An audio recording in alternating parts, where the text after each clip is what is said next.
Okay guys, meron tayo dito Mitsubishi Mirage. Ayaw mag-start. Ito, troubleshoot natin. Ito yung ating scanner. So far, nung ma-scan naman, wala namang lumabas na trouble codes kasi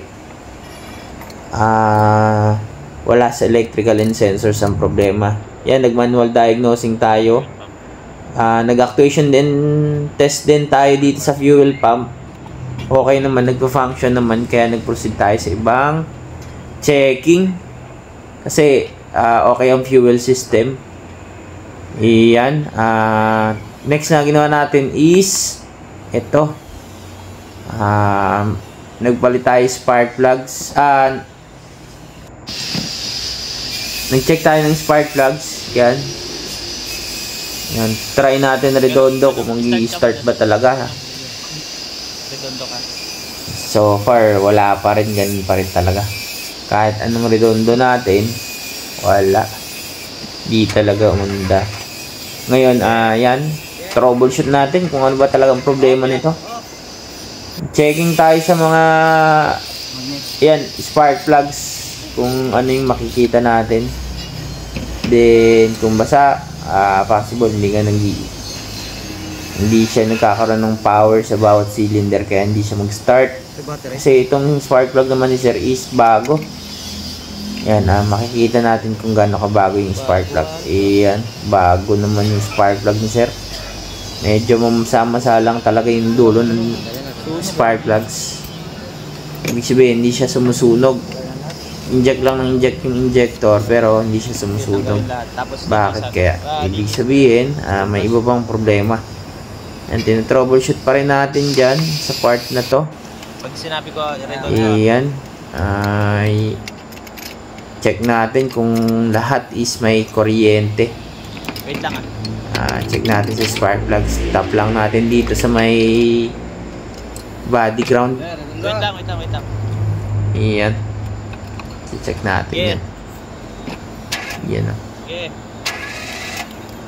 Kung redondo nag-i-spark naman. Sabihin, okay ang ignition coil. Tsaka pulse ng ating injector yan. Then, nag-proceed tayo sa cleaning ng throttle body. Check natin kung madumi. Madumi rin kasi di pa rin nalilinis ito. Parang malinis. Paano nito kaya?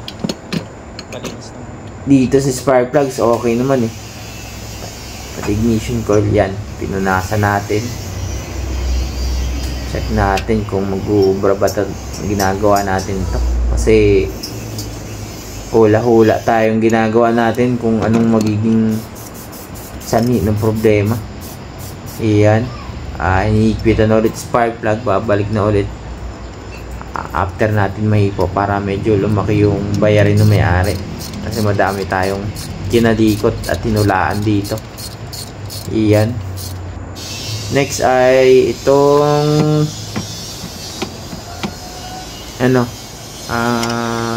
ignition coil, binalik na rin. This ang tornilyo.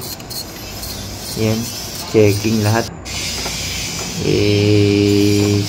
Sa maampalad, hinahanap pa rin natin yung trouble. Medyo tumagal din siguro tayo pagto-troubleshoot ito ng mga kalahating oras hanggang 40 minutes. Yun yung estimated kung pagto-troubleshoot natin kasi iyan. Ito, pinabuga natin yung injector kung may bubuga. Kasi minsan possible dito sa ayan. Lakas naman ng buga. Oh, lakas. Laguna mamaya. Kaya never natin itong pagdududaan injector. Yan. Manual diagnosing ginagawa natin kung ano ba yung naging possible problem niya. Yan, kinakabit na ulit yung fuel rail at injector. Then papakita ko sa inyo kung start ulit. Under ba to kasi tagal na natin nagto-troubleshoot. 40 minutes na. Tapak silinyador. Yan. Pakita natin kung andar na siya. After natin makalikot lahat ng mga kailangan hulaan o kalikutin, di ba? Yan.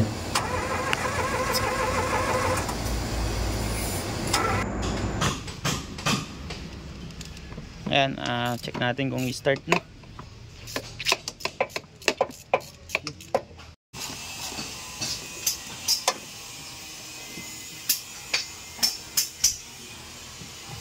Nabulo na. Ano boss, marumi lang. Marumi din yung throttle body. Sa throttle, Tapos mabasa yung spark plug eh. nabasa.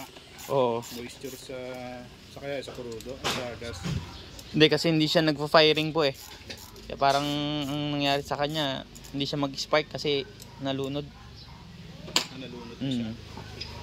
Kasi madumi doon sa throttle body. Pero yung moisture dun sa hindi kaya sa quality ng gas yun. Possible din po. Saan po ba kayo nagpapagas? Sa shell lang yun Sa shell lang. Depende sa stasyon. Bago nga yung spark plug niya. Bago nga. Yan ni lang. Start. Yan, one click na tayo. So far so good, okay na yung makina nung ano. Kasi nag-isakit na niya yun. Marami natin. The last time nila-repair siya, ganyan issue rin. Chamba natin. Pero ginamitan din nila ng card trainer niya. Kailan ba ginamitan niya rin? Hindi na. Hindi na po. Nakita din ni Sir sa YouTube yung ating mga vlogs. Kaya Yun ang pinabili sa akin.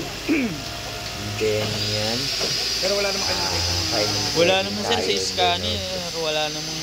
So far so good. wala. Thank you sa panonood Kasi guys. kung may mga At gamit na ganito, lalabas hindi naman. pa kayo nakapag-subscribe, please subscribe sa ating channel. Parang Then, binalutan nyo na rin, ano po? Click the notification bell button para ma-update kayo sa mga susunod na ating video. Thank you.